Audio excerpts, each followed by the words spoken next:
하나님 말씀 보도록 하겠습니다. 사도행전 1장 6절부터 8절까지의 말씀입니다. 사도행전 1장 6절부터 8절까지의 말씀, 저와 여러분이 한 절씩 교독하고 마지막 절은 합독하도록 하겠습니다. 사도행전 1장 6절부터 8절입니다. 교독합니다.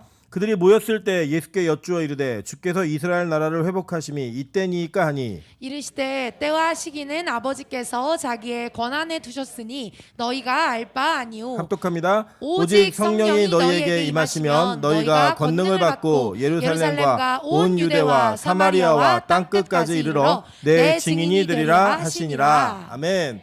네, 주변에 있는 분들에게 이렇게 한번 인사하도록 하겠습니다. 당신 때문에 대박난 것 같습니다. 네, 앞뒤로도 인사하겠습니다. 당신 때문에 대대박이 난 것 같습니다. 네, 우리가 주변에 함께 있는 교우들 때문에 우리 인생이 대박 나시는 그런 은혜가 있기를 주님의 이름으로 축원합니다. 네, 오늘은 사도행전 1장 6절부터 8절의 말씀을 가지고 우리 하나님의 나라 세 번째 시간 갖도록 하겠습니다. 우리 하나님의 나라를 간략하게 딱 요약을 하면요, 단어로는 딱 이거예요. 천국, 이겁니다. 천국. 근데 우리가 이제 천국이라는 개념을 사실은 천당이다 뭐 이렇게 얘기하면서 이게 옛날 불교용어로는 극락이다 뭐 이렇게 표현하면서 거의 비슷한 수준의 이해들을 많이 하시는 거를 제가 봅니다. 더군다나 이제 우리가 주일학교 아이들에게 천국을 가르치다 보면요, 이 천국에 대한 개념이 이제 아이들한테 어떤 개념으로 많이 남아 있냐면 금은보화가 가득한 뭐 이런 나라의 수준입니다. 그래서 뭐 우리 잘 아시는 유머 중에 우리가 이 땅에 살다가 천국 갈 때 금한덩이를 쥐고 갔더니 베드로가 문에서 보도블록은 왜 들고 왔냐고 뭐 이렇게 얘기하는 뭐 그런 얘기들을 많이 들으셨을 겁니다. 그죠?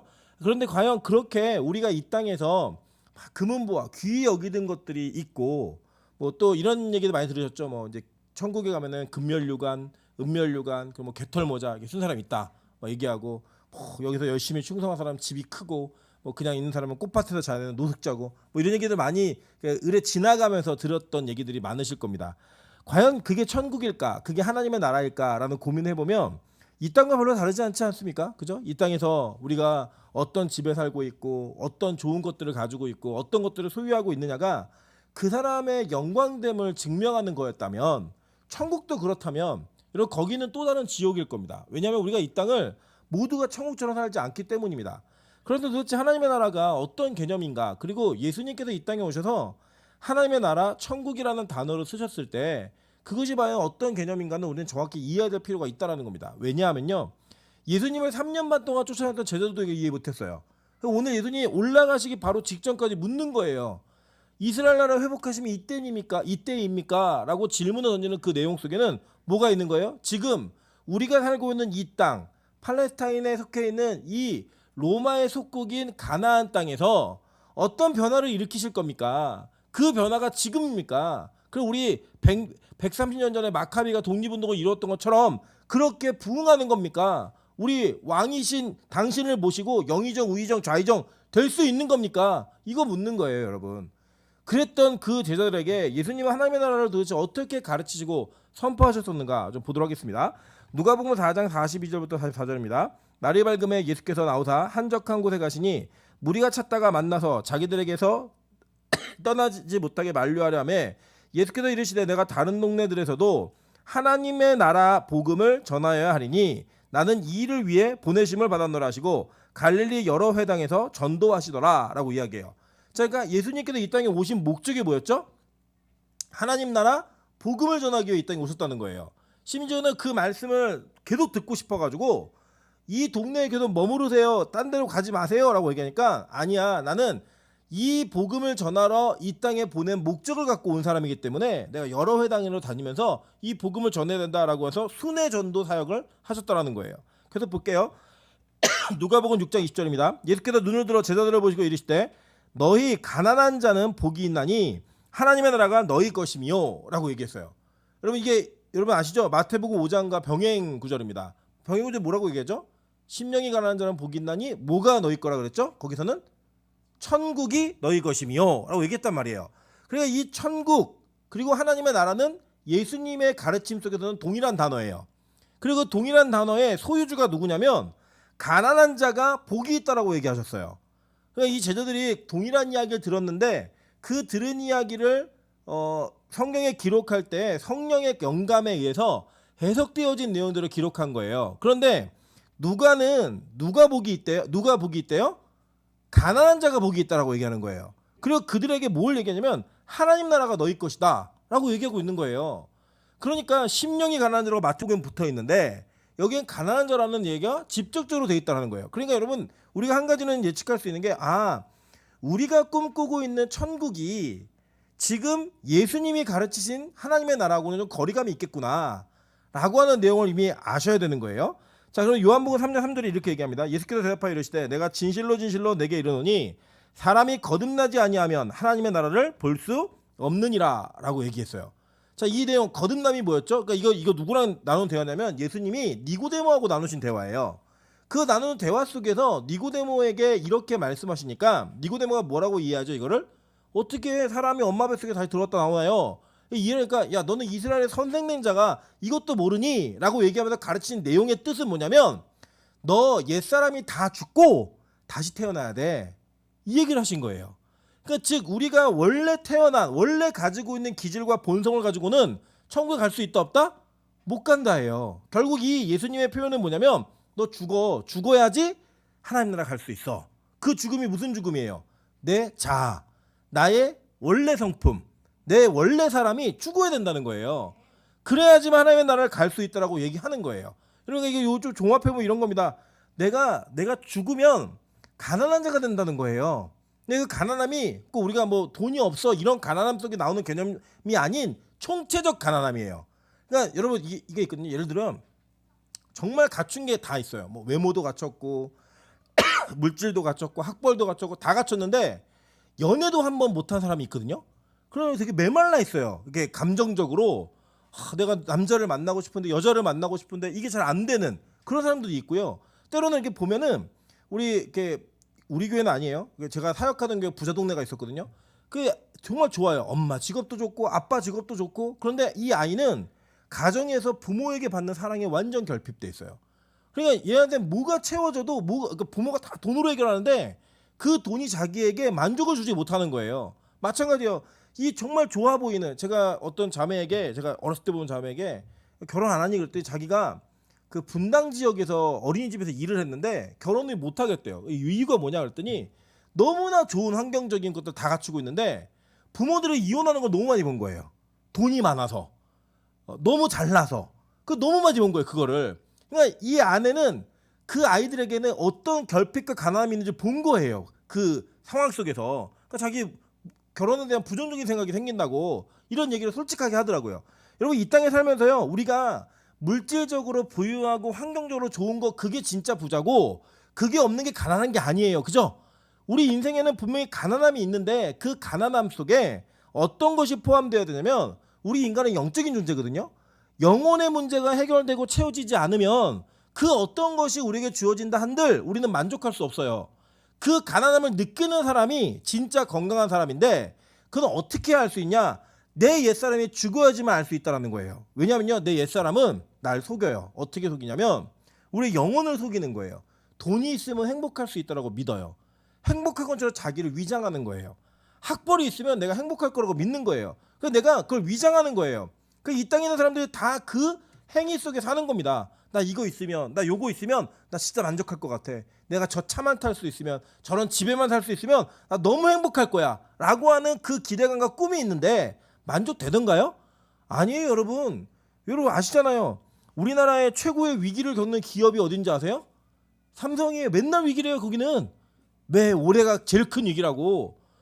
현금을 몇십조를 쌓는 기업이 매년 위기래요. 예. 이유가 뭘까요? 만족이 안 되는 거예요. 그걸로. 여러분 가끔씩 그렇게 연예인들이나 이런 분들이 자살하는 것들 많이 보시잖아요. 여러분 그 얼굴이었으면 우리 자살했을까요? 우리 지금 우리 생각에는 나 그 얼굴이면 자살 안 할 것 같아. 내가 그런 환경이면 나 자살 안 할 것 같아. 이렇게 생각하는데 전혀 생각지도 않은 사람들이 스스로 우리가 부러워함을 가지고 있었던 사람들이 자기 목숨을 만족하지 못하고 끊더라고요. 이유가 뭘까요? 그들의 인생에 가난함이 채워지지 않는 거예요. 근데 그 가난함이 뭔지를 모르는 거예요. 그래서 이 거듭남의 온전한 가난함, 진짜 가난함이 뭔지를 모르는 자들은요 반드시 인생의 회의와 허무 가운데 들어가게 되어 있습니다. 여러분 그걸 이제 얘기하는 거예요. 예수님이 이 땅에 오셔갖고 그걸 채워주시기 위해 하나님의 나라를 얘기하시는 거예요, 계속. 근데 그게 어떻게 채워지는 건가 보도록 할게요. 누가복음 9장 1절입니다. 1절부터 4절.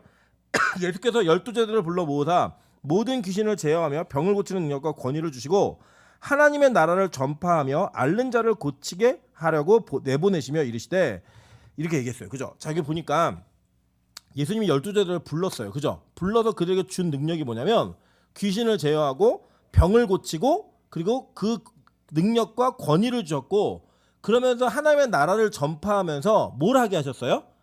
앓는 자를 고치게 하려고 라고 얘기했어요.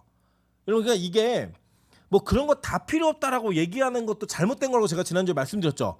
성경을 보니까 예수님이 제자들에게 하나님의 나라를 전하라고 얘기하면서 주신 능력이 뭐냐면 귀신 쫓고 그들을 제어하고 병을 고치는 능력이었어요. 그러니까 그걸 통해서 그들 안에 하나님의 나라라는 게 이루어진 거예요. 여러분, 이게 실제로 있습니다. 이런 게 필요해요. 계속 볼게요. 우리 누가복음 9장 11절부터 17절입니다. 무리가 알고 따라왔거늘 예수께서 그들을 영접하사 하나님 나라의 일을 이야기하시며 병 고칠 자들은 고치시더라 라고 얘기했어요. 그죠? 그러니까 지금 보니까 예수님이 병 고치는 사역을 할 때 그 하는 것과 동시에 뭐가 전해지고 있었어요? 하나님의 나라가 전해지고 있었다는 거예요. 그리고 여러분, 그 뒤에 계속 읽어보면요, 날이 저물어 가며 12사도가 나와 여짜오되 무리를 보내어 두루 마을과 촌으로 가서 유하며 먹을 것을 얻게 하소서. 우리가 있는 여기는 빈들이니이다. 예수께서 이르시되 너희가 먹을 것을 주라 하시니 여짜오되 우리에게 떡 5개와 물고기 2마리밖에 없으니 이 모든 사람을 위하여 먹을 것을 사지 아니하고서는 할 수 없사옵나이다 하니 여러분, 이게 무슨 장면인지 아시죠? 오병이어의 기적이죠? 그죠? 그러니까 오병이어의 기적과 하나님의 나라와 병 고침의 사역은 동시에 있었던 일이에요. 이해되세요? 동시에 있었던 일이라고요. 그래서 이렇게 동시에 일어나는 일들, 이것을 기점으로 해서 우리가 뭔가를 예측해보면 이런 겁니다. 예수님은 이 땅에 오셔서 하나님의 나라를 전하는 게 예수님의 사명이고 목적이었어요. 그리고 그 목적 속에 뭐가 포함되어 있었냐면 병든 자들과 귀신 들린 사람들을 회복시키고 고치는 일이 포함되어 있었던 거예요. 그리고 그렇게 포함되어 있는 일들을 기대하시고 또 그것을 기적을 일으키시면서 동시에 병행하신 사건이 뭐였냐면 오병이어의 기적이에요. 오병이어의 기적의 내용을 요약하면 뭐예요? 너희가 이 땅에 떡으로 사는 게 아니라 나를 먹어야 살아, 이거 아니에요? 그죠? 그 내용이었잖아, 전체 내용이. 그러니까 이 모든 복음은 분리되어져서 무엇은 전하고 전하지 않아야 되는 내용이 아니라 패키지인 거예요. 한꺼번에 다 같이 모여져 있는, 어떤 것도 뺄 수 없는, 동시적으로 이루어져야만 하는 그 내용이라고요. 한꺼번에. 이 패키지가 예수님의 사역에 동시에 들어있다는 건 우리에게 많은 걸 시사합니다. 뭘 시사하냐면, 자, 이런 겁니다. 지금 이 땅에는 이런 어떤 기적이나 이적이나 하나님의 나라를 보여지는 변화의 문제로만 접근하는 그런 교회들도 있어요. 반면에 그런 건 다 필요 없고 그냥 우리는 천국만 소망하면 된다라고 얘기하는 분들도 계세요. 그런데 이 내용은 동시적으로 이루어야 되는 내용인 거예요. 어떤 것도 포기할 수 없는. 왜냐하면 이것은 연결되어져 있는 내용이기 때문이다. 제가 쉽게 얘기하면 이런 거예요. 저희 장모님이, 제가 말씀했잖아요, 그 예수를 이렇게, 예수님도 믿으시는데 이분은 언제든지 부처님도 믿을 수 있는 분이세요. 종교성이 풍부한 분이에요. 근데 저희 아내가 이번에 어머니에게 조금 자극을 드리고 싶어서 동영상 하나 보내드리면서 그걸 보시고 저희 어머니가 내가 21일을 올인해야겠다라는 결정을 하셨어요. 그리고 이제 예배를 드리시는데 제가 어제 무슨 내용을 얘기를 들었냐면 저희 어머니가 그 통화를 하는데 막 펑펑 우시는 거예요. 왜 이렇게 우시나, 이렇게 내용을 제가 이렇게 쭉 들었더니 저희 어머니가 5년 전부터 손가락에 류마티스 때문에 너무나 고민을 많이 하시고 걱정이나 통증이 느끼셨는데 자녀들에게도 말을 안 하고 그냥 그거 병원에서 시술도 받아도 시술 받으면 일주일만 지나면 다시 돌아 아프고 이런 일들이 계속 반복됐다는 거예요. 그런데 예배를 드리면서 한 번도 이거 고쳐달라는 얘기를 한 적도 없고 그걸 기대하지도 않았는데 이 손가락에 주름이 없을 정도로 부어있던 손가락에 주름이 생기기 시작했어요.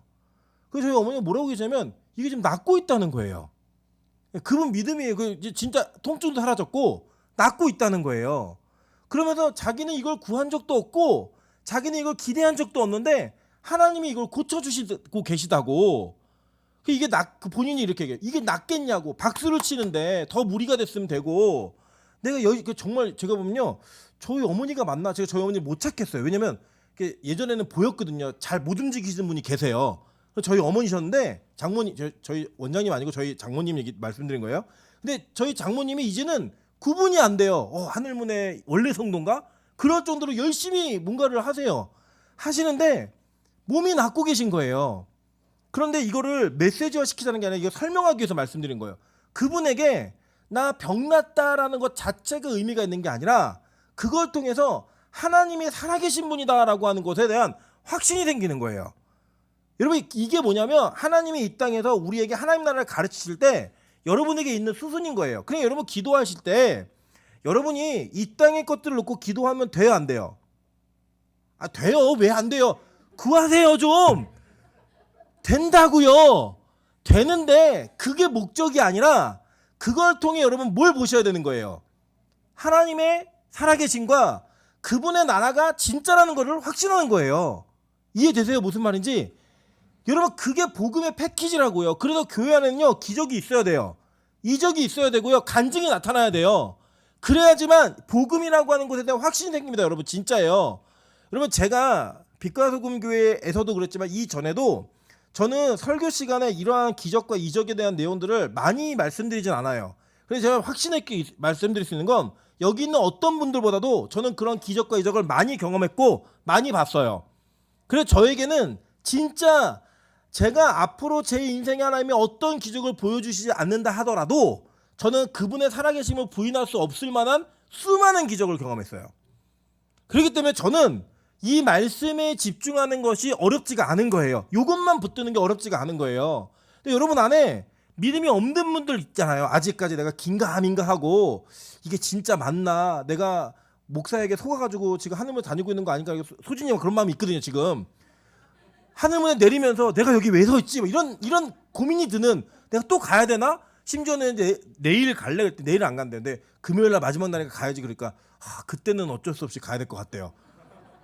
쥐가 뭔데 그냥 자기 원래 자기도 모르는 거예요. 그냥 자기도 모르게 그냥 서 있는 거예요. 그 자리에. 그런 분들 있잖아요. 구하시라고요. 하나님 만약에 살아계시다면 진짜 하나님의 이 일들이 맞다면 내가 하나님의 그 은혜를 경험할 수 있는 하나님의 나라를 나에게 이루어 주십시오. 여러분 하나님의 나라는요 환경의 온전함 뿐만이 아니라 여러분 개개인에게도 온전함이 있는 거예요. 그 온전함이 있기 때문에 그런 기적이 일어날 수 있다 없다? 있어요. 여러분 예수님이 그걸 통해 하나님의 나라가 어떤 나라인지 예고편을 보여주신 거예요. 그래서 죽을 자인데도 죽은 자를 다시 살리신 거예요. 이러면 나사로 또 죽었어요 안 죽었어요? 죽었잖아요. 나인성의 과부의 아들 죽었어요 안 죽었어요? 죽었다고요. 근데 살려요 그들을. 왜요? 하나님의 나라가 임하면 어떤 일이 벌어질 수 있는지를 예고편으로 보여주신 거라고요. 자 그러면 이제 여러분의 개인의 문제와 이 땅의 문제를 놓고 기도해야 돼요 안 해야 돼요? 해야 돼요. 그런데 그게 단독으로 그것만 놓고 기도하면 돼요 안 돼요? 안 된다는 거라고요. 뭐가 연결이 되어져야 되는가? 그건 뭐냐? 바로 하나님의 나라가 이 넓은 개념 안에 다 포함되어 있다는 개념 속에서 기도가 돼야 되는 거예요. 그러니까 우리의 기도 제목의 목적은 진짜 이게 맞는지 안 맞는지는 하나님만 아시는 거예요. 예를 들어 볼게요. 우리가 로또 되게 해달라고 기도할 수 있어요 없어요? 있어요. 근데 제발 로또를 사면서 기도하세요. 사지도 않고 되게 해달라고만 기도하지 마시고 기도할 수 있어요. 근데 그게 될 수 있어요 없어요? 있어요. 여러분 제가 말씀드렸잖아요. 하늘문에 어느 권사님 가정이 건축원금 하고 싶은데 돈이 하나도 없으니까 하나님 뭐라도 당첨되게 해달라고 그래갖고 백화점에서 행사할 때 그 행사지를 넣었는데 레간자가 됐어요 진짜로. 그래서 그 레간자를 팔아서 헌금을 했어요 진짜. 그런 일이 있을 수 있다고요. 근데 그분들의 목적과 그분들의 열매는 뭐가 마지막 최종적 목표 지점이었냐면 하나님 내가 진짜 헌금하고 싶은데 돈이 너무 없어요. 그러니까 이걸 좀 기적을 보여주세요. 그랬더니 그 일이 일어나니까 진짜 헌금했어요 안 했어요? 했다고요. 이해되시죠? 무슨 말인지. 여러분 건강을 위해 기도할 수 있어요. 근데 그 건강을 하나님 제가 이 땅에서 무병장수하고 불사조로 살고 싶습니다. 그러니까 나 제발 병 좀 없게 도와주세요. 이렇게 기도하는 것과 하나님 내가 내 생명을 연장시켜 주시면 내 마지막 끝까지의 인생을 주님 앞에 어떻게 드릴 수 있는지를 좀 보여주고 싶으니 나한테 이런 좀 변화를 주십시오라고 기도한 게 같아요 틀려요? 틀리다고요. 그러니까 기도의 표면적 내용은 같을 수 있어요. 하나님 부자 되게 해주세요. 하나님 뭐 좋은 것들 나에게 얻을 수 있게 해주세요. 내가 높은 자리까지 갈 수 있게 해주세요. 기도 제목은 똑같을 수 있다고요. 그 내면 세계에 뭐가 붙어 있어요? 하나님의 나라의 영광, 그 하나님의 나라가 붙어 있느냐 붙어 있지 않느냐는 현격한 차이를 낳는다고요. 여러분 부자로서 지옥 가는 사람 되게 많아요. 높은 위치에 있다 지옥 가는 사람 진짜 많고요. 몸 건강하게 살다가 지옥 가시는 분들 정말 많아요. 그죠? 그런데 우리가 그것에 대한 현상 자체에 집중하면 여러분에게는 하나님 나라 없는 거예요. 하나님의 나라는 여러분이 구하는 모든 내용에 종착지어야 돼요. 왜냐면 예수가 이 땅에 오셔서 하신 일이 그거니까요. 하나님의 나라를 가르치고 그 나라가 뭔지 안 자들에게 병을 고치셨고 그 복음이 전파된 곳에서 기적을 행하셨고 그곳에서 악한 마귀의 권세를 제어하셨다고요. 그게 복음입니다. 저는 우리 빛가서 공교회가 착각 속에 빠지지 않기를 소망합니다. 균형을 잃지 않기를 소망합니다. 여러분 우리는요 그냥 옛날에 있었던 일들을 와 진짜 있었구나 라고 기념하면서 아무 변화도 없는 교회를 다니는 게 아니에요. 여러분 개개인의 삶에 변화가 있어야 된다고. 뒤집어져야 돼요. 삶이 바뀌고 변화되고 여러분 때로는 기도의 제목들이 이루어지면서 이루어지는 기도의 제목들의 그 영광을 통하여 하나님의 나라가 어떤 나라인지 증거할 수 있는 삶의 증거가 확실히 있으셔야 돼요. 네. 그러니까 우리 안에는 분명히 우리가 가지고 있는 기도의 소원들이 있는데 그 소원이 하나님의 나라와 연결되어 있지 않다면 입 밖에 꺼내지 마세요. 그건 가증스러움의 기도가 된다고요. 응답도 안 되고 돼도 저주예요. 그거는. 여러분 실제로 그랬다니까요. 이스라엘 백성들이 하도 고기 먹고 싶다고 반항하면서 외치니까 하나님 고기 줬어요 안 줬어요? 줬어요. 주셨는데 뭐라고 하면서 주냐면 그 고기가 너희 이 사이에서 다 씹히기 전에 다 죽여버린다 그랬어요. 그럼 뭐야? 니네 날 그렇게 못 믿니? 내가 살아있는 하나님이야 라는 걸 보여주면서 믿지 않고 말 안 들었던 사람들에게 내가 살아있는 하나님을 보여주시면서 심판으로서 그들에게 내가 살아있는 자인 걸 확인시켜 주신 거예요. 그러니까 우리가 기도 응답이 다 된다고 다 좋은 게 아니라고요. 우리 안에 하나님의 나라가 온전하게 이루어지지 않으면 그 기도의 응답이 나에게 심판이 될 수 있고요. 저주가 될 수 있다는 거예요. 예수님은요 이 땅에서 그걸 여러 번 가르치신 거예요. 여러 번. 그래서 여러분 보세요. 누가복음 10장 9절에 이렇게 얘기합니다.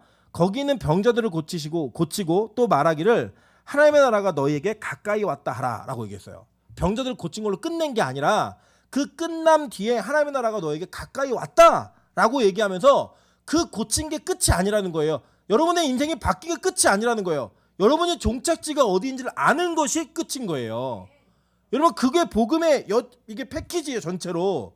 예수님이 이 땅에 오셔가지고 십자가에 돌아가시고 부활하시고 승천하시기까지 이 내용을 가르치시면서 예수님이 제자들에게 하나님의 나라에 대한 이해를 속성으로 알려주신 거예요. 그리고 이들 다 몰랐어요. 이때까지만 해도. 언제 알게 됐냐? 그 예수님께서 승천하신 걸 보고 오순절 성령의 다락방의 사건을 통하여 그들에게 성령이 임하면서 그들의 심령과 영적인 것들이 변하기 시작하니까 예수님의 가르침에 다 눈을 뜨기 시작한 거예요.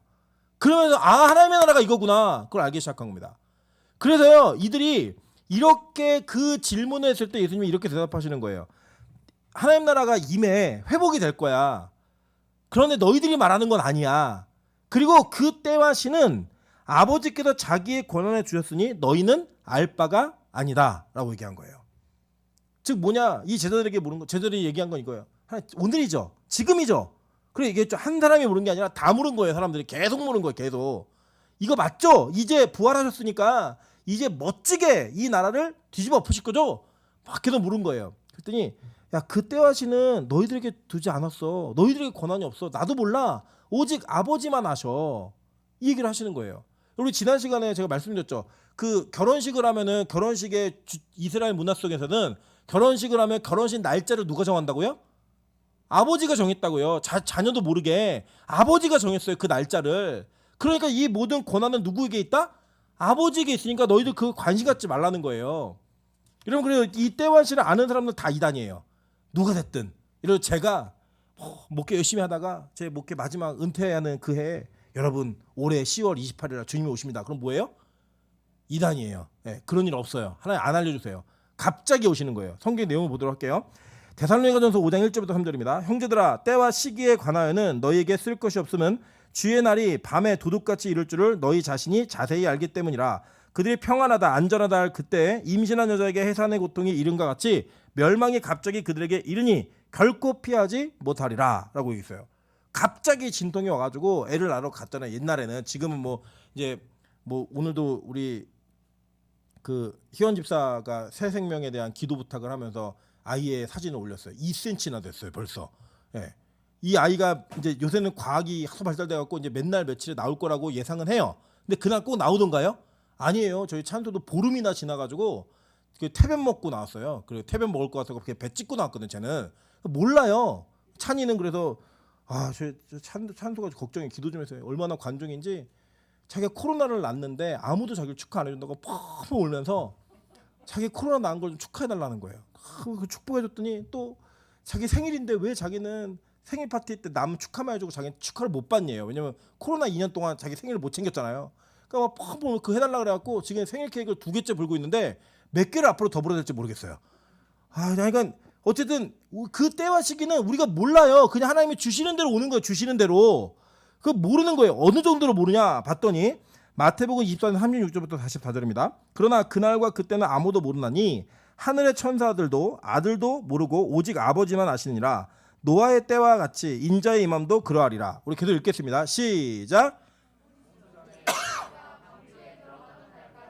사람들이 먹고 마시고 장가들고 시집가고 있으면서 홍수가 나서 그들을 다 멸하기까지 깨닫지 못하였으니 인자의 임함도 이와 같으리라. 그때에 두 사람이 밭에 있음에 한 사람은 데려가고 한 사람은 버려둠을 당할 것이요 두 여자가 맷돌질을 하고 있음에 한 사람은 데려가고 한 사람은 버려둠을 당할 것이니라. 그러므로 깨어있으라. 어느 날에 너희 주가 임하는지 너희가 알지 못함이니라. 너희도 아는 바니 만일 집주인이 도둑이 어느 시각에 올 줄을 알았더라면 깨어있어 그 집을 뚫지 못하게 하였으리라. 이러므로 너희도 준비하고 있으라. 생각하지 않을 때에 인자가 오리라. 아멘. 예수님이 이 땅에 대가 언제 다시 올지 알려줄게 라고 얘기하시면서 하는 내용이 뭐냐면 아무도 몰라요. 누구 마음대로? 아버지의 마음대로예요. 그리고 예를 든 게 뭐냐면 노아의 홍수 알지 너희들? 그때 사람들이 홍수 당일날까지 시집가고 장가가고 서로 밥 먹고 마시고 즐기면서 다 살았어. 세상이 영원한 것처럼. 그런데 갑자기 왔잖아. 그때랑 똑같아. 이 얘기 하시는 거예요. 우리가요 종말에 대한 의식을 많이 잊어버리고 살아요. 그러니까 오히려 예수님은 이 땅에 오시면서 우리 이럴 거예요. 아마 예수님이 올라가시면서 서기 2085년 10월 32일 날 32일 없죠. 10월 30일 날 내가 재림할 거야라고 얘기하고 가셨으면 우리가 어떻게 살았을까요? 예? 흥청망청 살다가 언제 회개할까요? 예, 죽기 직전이나 뭐 이런 때쯤. 그리고 만약 예를 들어 주님이 성경에 2023년 1월 1일 날 오신다. 그럼 우리 지금 어떻게 살아야 돼요? 여러분 어떻게 살고 만약에 주님이 2023년 1월 1일에 오신다. 어떻게 사실 것 같아요? 최선을 다해서요? 왜 거짓말하세요? 여러분 언제 시험 기간 알려주시고 뭐 기말고사 언제다 그러면 최선 다해서 공부하셨어요? 다 뭐 하셨어요? 전날 벼락치기 하고 그 전까지는 아직 시간 많어 몇 달이 남았어. 놓으셨어요 안 놓으셨어요? 놓으셨잖아요. 지금 뭐 하시겠어요? 우리 흥청망청 있는 돈 다 쓰고 그죠? 아직 뭐 그때까지 기회가 있으니까 뭐 하고 싶은 거 다 하고 죄 다 지어보고 뭐 그냥 심심하니까 살인도 한번 해보고 이러면서 살다가 언제 회개할 거예요? 아마 전 세계에 있는 모든 교회에 2022년 12월 31일 날 벌떼처럼 모여들 거예요. 사람들 회개하고 기도한다고. 천국 가야 된다고. 그랬을까 안 그랬을까요? 여러분 그중에 우리가 포함되어 있을까 안 되어 있을까요? 있는 거예요. 여러분 성경은요 예수님은요 하나님은 이 땅에서 우리에게 어떤 것도 말씀하지 않으셨어요. 그리고 징조만 이런 게 있을 거다 얘기했는데 그런 징조가 역사상에 다 있었어요 없었어요? 여러분 기후재앙 이런 거 요새 많이 얘기하잖아요. 로마가 왜 망했냐면 기후재앙으로 망했어요. 갑자기 온도 변화 때 일어나갖고 농작물이 사라지고 먹을 게 없어져갖고 그래서 망했어요. 다 있었다고요. 세계 속의 역사 가운데. 그러니까 지금 주님이 오신 날부터 오시는 날까지가 말세예요. 초림부터 오실 날까지가 계속 말세라고요. 사인은 계속 있는 거예요. 언제 오셔도 이상하다 이상하지 않다. 안 이상해요. 그 나라는 불시에 우리에게 찾아오신다는 거예요. 그렇기 때문에 지금 뭐라고 얘기해요? 너네 깨어있으라. 어느 날에 주가 올지 모른다. 준비해라. 이 얘기를 항상 하는 거예요. 언제 올지 모르니까. 언제 올지 모르니까. 여러분 그 중고등학교 때 매 맞아 보셨죠? 선생님한테. 담임 선생님한테 매 맞을 때 꼭 선생님들 중에 때릴까 말까 하는 선생님들 계세요. 우리가 모든 준비를 하죠. 막 이게 준비하잖아요. 그 준비가 되었을 때 어떤 준비냐면 맞을 때 고통을 줄이기 위해 준비를 한다고요. 그 언제 맞을지 모르니까 그게 바로 우리가 이 땅을 살아가는 하나님의 나라를 대하는 자들의 모습인 거예요. 언제 올지 모르니까 항상 긴장감. 언제 오셔도 이상하지 않으니까 항상 긴박감. 여러분 안에 그게 살아있어야 되는 거예요. 예수님은 오늘 그걸 위해서 제자들에게 말씀하는 거예요. 근데 이거 너희들 이게 니네 맘대로 안 돼. 이것도 아세요, 예수님이. 그래서 그 뒤에 뭘 얘기하시냐면 오늘 보면 오직 성령이 너에게 임하시면 이게 나오는 거예요. 그 성령의 임재 가운데 충만함이 있어야지만 그 민감함으로 이 때를 준비하는 긴박감과 긴장감이 우리 안에 사라지지 않는다는 거예요. 여러분 저는요 빛과 동교회가 종말을 이야기할 수 있는 교회이기를 간절히 소망합니다. 하도 이 마귀 새끼들이 장난을 쳐놔가지고 종말이란 단어를 얘기하면 이단처럼 느껴지게 만들어놨고 이 종말이란 단어를 얘기하면 이상한 교회처럼 만들어놨는데 여러분 종말은요 기독교에서 절대 포기할 수 없는 교리예요. 이건 기독교의 꽃이에요. 꽃. 마지막 모든 뿌리, 뭐 줄기, 잎사귀 다 나오지만 마지막은 뭐예요? 꽃이에요. 꽃. 모든 우리의 신앙은 이 종말에 목표점을 두고 있습니다. 흔들리면 안 돼요. 이거 아무리 악한 마귀가 흔들어도 절대 우리 이거 포기하면 안 된다고요. 제가 말씀드렸잖아요. 신천지, 뭐 다락방 이런 애들이 계속 진짜 복음이라는 단어 속에 필요한 단어들을 지들의 진짜 메인 교리로 써먹었어요. 그러니까 이렇게 써먹은 내용들이 다 지금 우리가 말하면 이상한 교리가 되는 거예요. 이상한 교리. 제가 예전에 한번 말씀드렸잖아요. 어느 청년부에 부임해갖고 이제 아이들이랑 안 친한 시기에 제가 설교를 하면서 새하늘과 새 땅 얘기를 계속 가르쳤더니 우리 목사님 신천지라고 애들이 뒷조사를 했어요. 진짜로. 여러분 새하늘과 새 땅은 무슨 교리예요?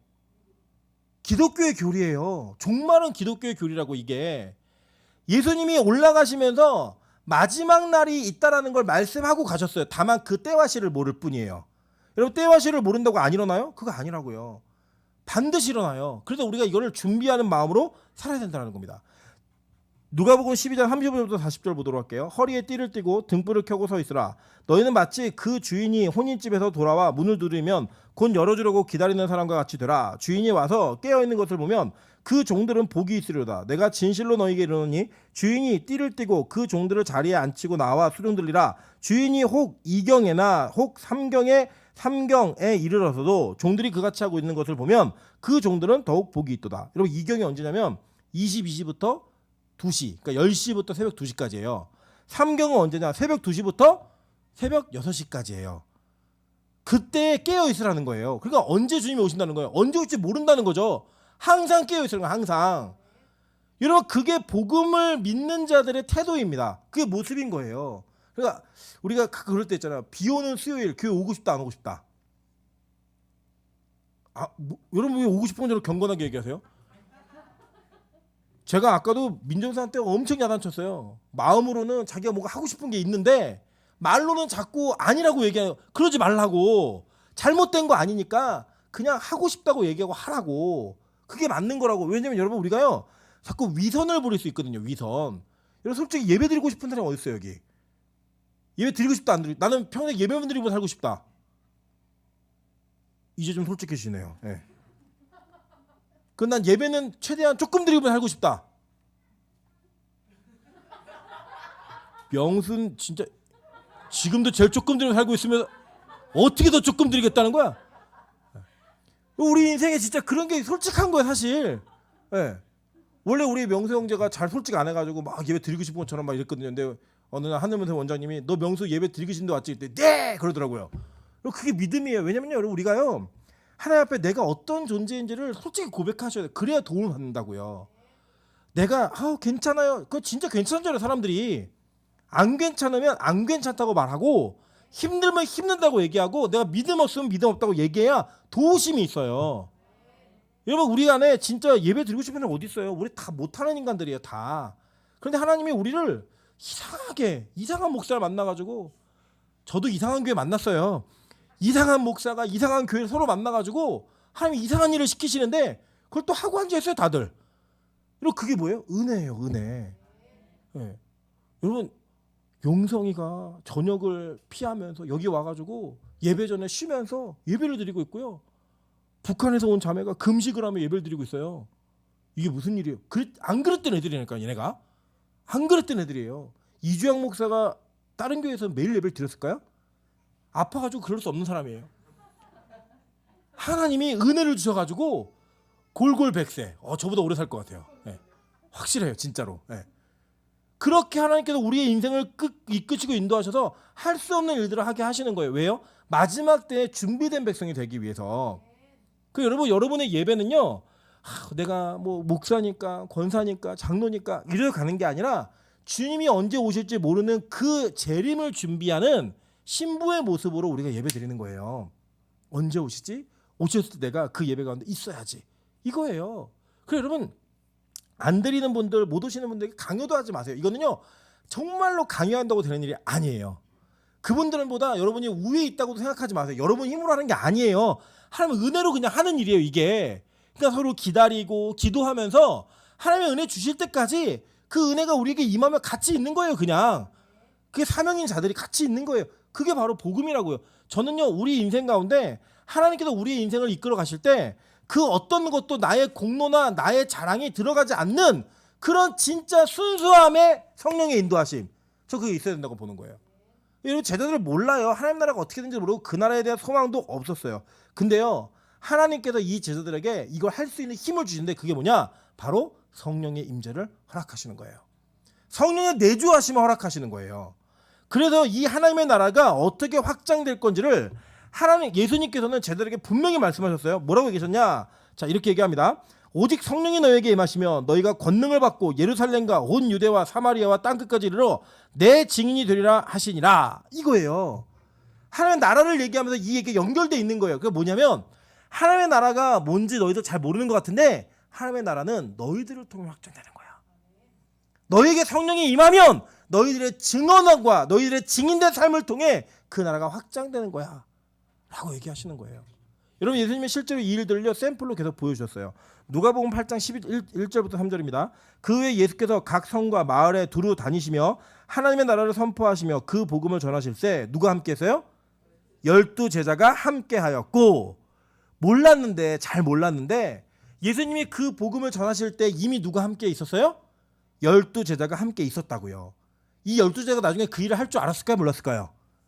뭘 알아요? 모르고 쫓아다닌 거예요. 그냥 성공하고 싶어가지고. 예수님 옆에 있으면 한 자리 할까봐. 우리 알고 쫓아다녔어요? 모르고 쫓아다녔어요? 여러분, 매일 예배 드릴 줄 알고 예수 믿었어요? 아니잖아요. 그죠? 내가 장로 되고 권사 될 줄 알고 예수 믿으셨어요?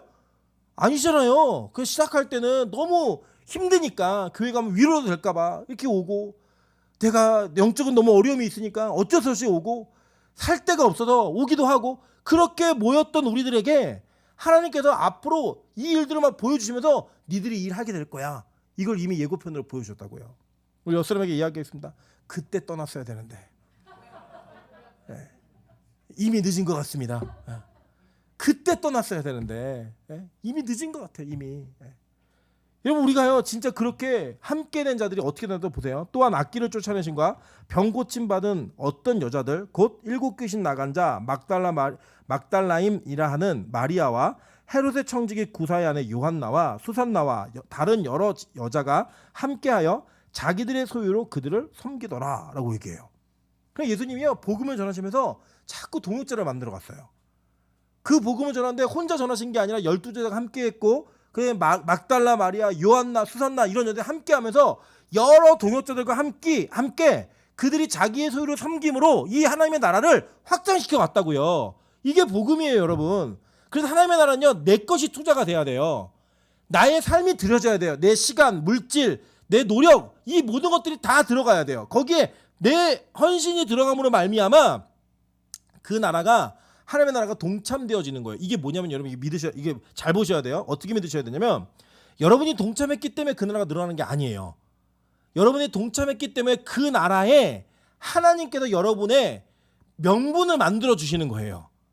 자, 이게 제가 자주 듣는 얘기인데, 예를 들면 저희 아이가 글씨를 못 쓰잖아요. 근데 그 아이의 손을 붙잡고 제가 글을 씁니다. 임찬수 쓰면서 뭐라고 얘기하냐면, 우리 찬수 참 잘 썼네 이렇게 얘기를 해요. 실제로 누가 썼어요? 아버지가 썼고 어머니가 쓴 거예요.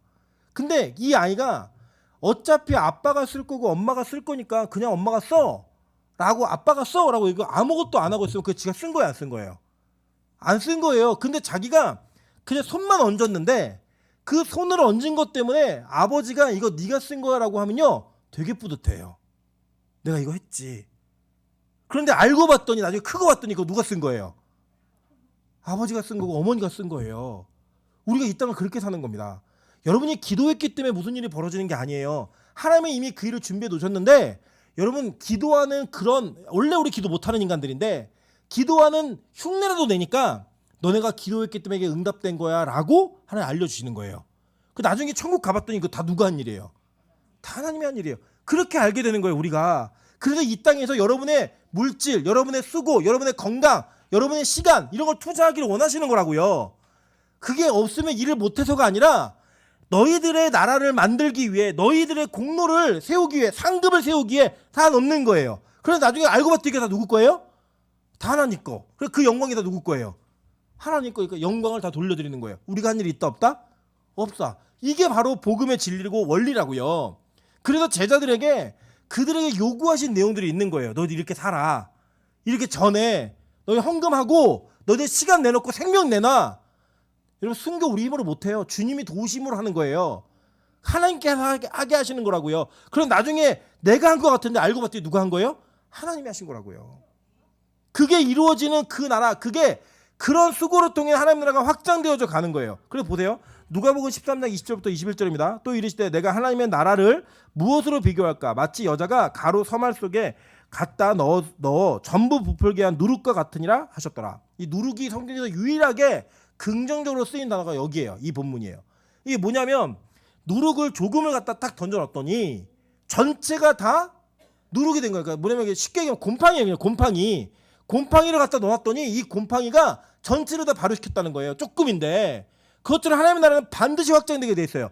진짜 여러분에게 하나님의 나라가 이루어지잖아요. 여러분의 가정으로 가문으로 확대가 되어져요. 제가 어제 우리 장모님께 이렇게 얘기했어요. 어머니 이제 다음은 아버님입니다.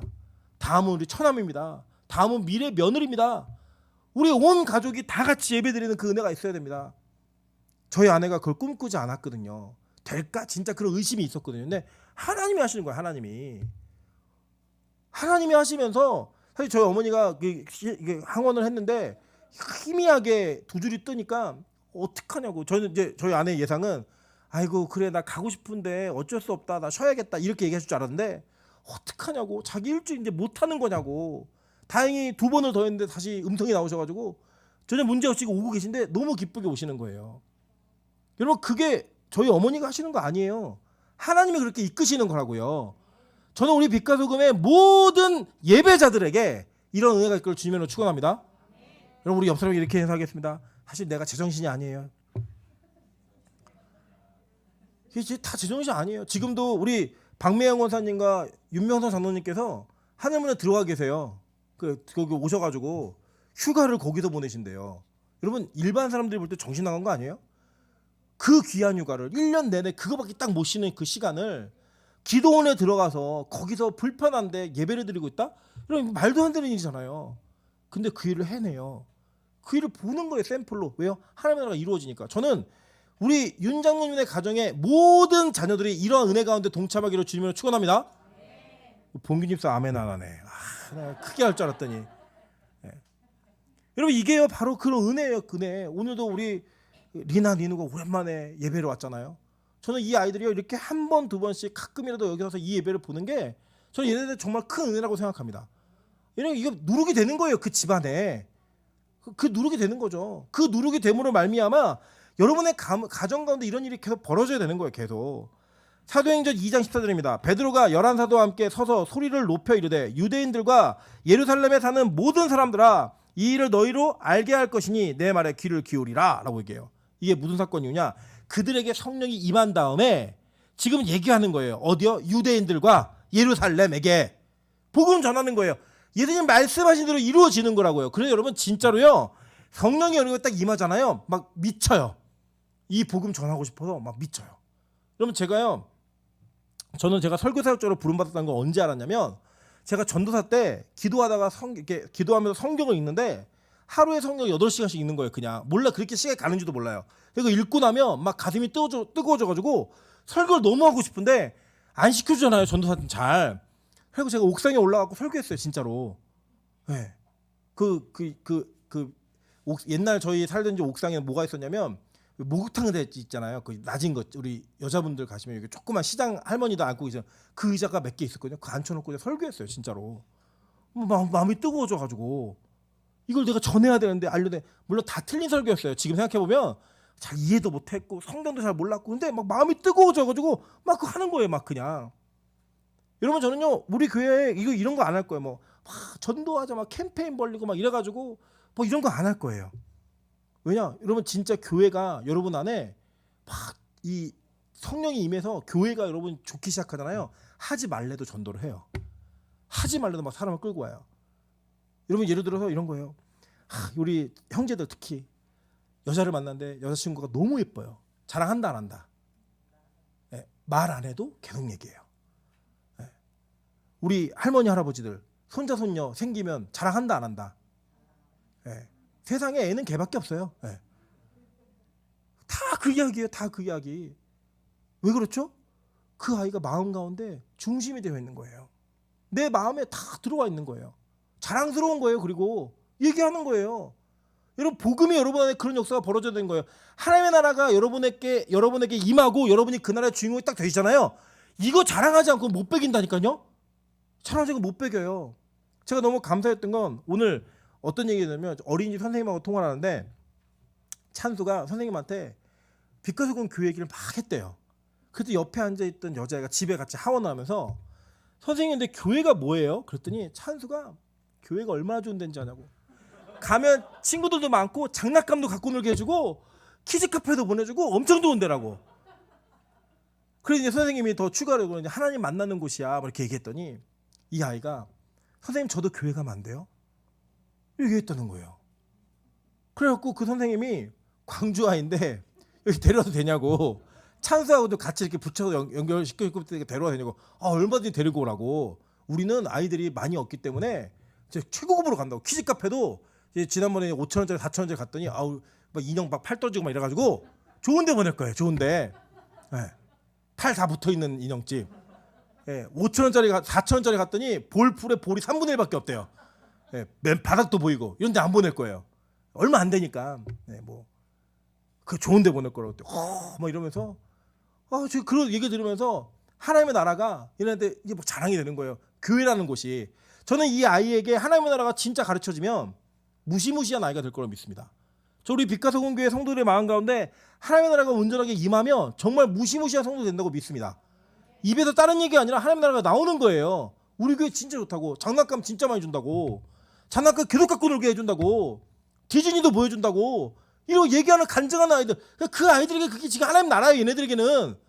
뭐가 하나님 나라겠어요? 그게 하나님 나라지. 근데 그렇게 예배를 드리다가 진짜 하나님 나라가 들어오는 거예요. 진짜 복음이 들어오는 거예요. 여러분 솔직히 여러분도 예수 믿고 교회 오신 거 아니잖아요. 교회 다니다 예수 믿은 거잖아요. 그런 것처럼 우리가 불신자들에게 하나님의 나라가 어떤 수준인지를 얘기해 주면서 진짜 끝까지 보여줄 수 있는 저 그런 교회 된다고 생각합니다. 와, 이 교회 가니까 정말 분위기도 좋고 사람들도 따뜻하고. 맞아요. 그분들에게는 정서적으로 메말라 있는 분들에게는 그게 하나님 나라예요. 한 번도 존중받지 못해봤으니까, 따뜻해 본 경험이 없으니까 그게 하나님 나라예요. 왔더니 이분들이 이렇게 살 수 있는 이유는 진짜 하나님의 나라가 그들의 소유 안에 있구나. 진짜 하나님의 나라의 천국이 그들에게 사실로 믿어지고 있구나. 그것 때문에 저들이 저렇게 살 수 있네. 그걸 보면서 같이 따라가는 거예요. 그게 교회라고요. 그게 복음이고 그게 하나님 나라라고요. 저는요, 교회는 하나님 나라의 축소라고 생각합니다.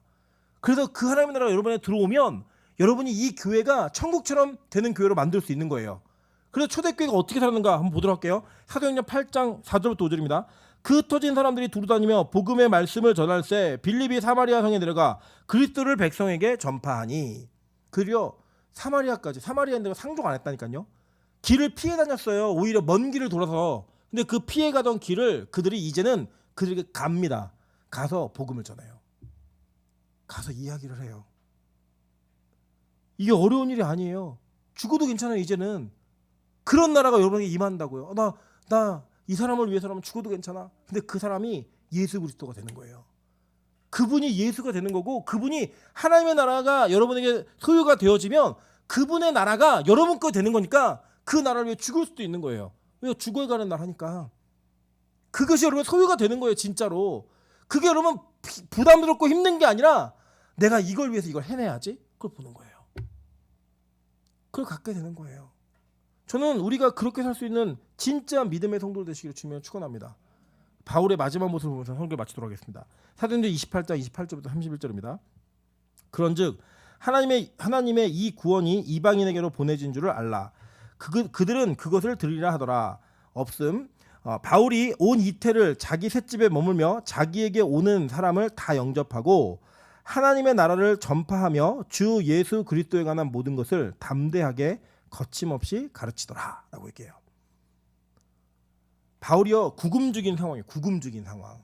그 갇혀 있는데, 구금되어 있는데, 그 자기 집에서 자기를 찾아오는 모든 자들에게 뭘 전해요? 복음을 전해요. 그러면서 하나님의 나라와 주 예수 그리스도에 관한 것을 담대하게 거침없이 가르쳤어요. 제가 이거 오늘 이 구절이 포함되어 있으니까 되게 재밌는 일화를 알려드릴게요. 제가 신학교 입학할 때 저희 총신대학교에서 시험 문제를 봤어요. 그 시험 문제의 3번 문제가 뭐였냐면 사도행전 1장 8절을 쓰고 5번 문제가 사도행전 1장 8절을 쓰고 자신의 선교적인 비전을 써라. 이게 시험 문제예요. 주관식.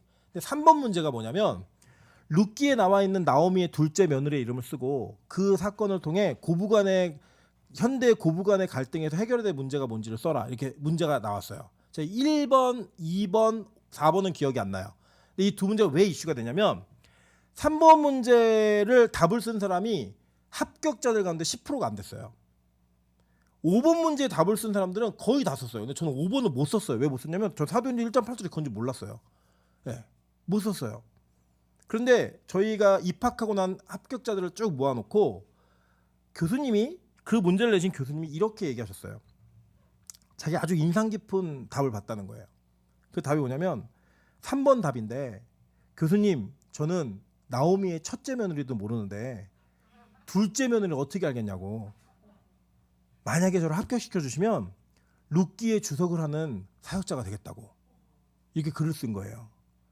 근데 이걸 보고 뭐라고 얘기하셨냐면, 아니 선교를 가겠다는 사람들은 너무 많고 선교 비전은 너무 명확한데 뭘 전해야 될지를 모르는 사람들만 여기 앉아 있다고. 그런 얘기하면서 막 얘기하는데 제 옆에 있는 친구가 제 손을 탁 잡으면서 야 저거 나야. 저랑 지금 제일 친한 친구예요. 네. 그 친구가 뭐라고 했냐면 자기는 교회에서 선교를 가야 된다. 복음을 전해야 된다. 이런 얘기 되게 많이 들었다는 거예요. 근데 막상 뭘 전해야지? 라는 걸 모른다는 거예요. 내용을 모른다는 거예요. 우리 마찬가지 아닙니까? 전도해야지. 하나님을 증거해야지. 증인된 삶을 살아야지. 우리 구호처럼 다 외웠던 것들이었어요. 그럼 과연 우리가 그런 삶을 살 수 있는, 그리스도를 전할 수 있는 컨텐츠가, 내용이 여러분 안에 있으십니까? 저는요, 이게 왜 없냐면 딱 한 가지 생각해요. 하나님을 못 만났기 때문에, 하나님의 나라가 임하지 않았기 때문에 관심이 없는 거예요. 이게 임하면 주님 너무 알고 싶어요. 이게 임하면요 정말 주님을 알고 싶어서 어떻게 할 줄을 몰라요. 그분 아는 게 너무 기쁘고 즐거워요. 그리고 그분 전해주고 싶은 거예요. 저는 우리 빛가서 공교가 이런 과정 중에 있다고 생각합니다. 하나님께서 우리 교회를 그렇게 세워가실 때, 하나님 내가 하나님 나라를 전하고 싶은데 아직 잘 모릅니다. 그럼 그 나라를 저 경험할 수 있게 도와주세요. 하나님 내가 그 경험되어진 나라를 말할 수 있는 하나님의 나라 그리스도에 관해 알 수 있는 자가 될 수 있게 도와주세요. 그러므로 말미암아 우리 교회가 진짜 하나님의 나라를 전하는 증인된 삶을 살 수 있게 도와달라고 그렇게 기도하시는 저 여러분 되시기를 주님의 이름으로 축원합니다.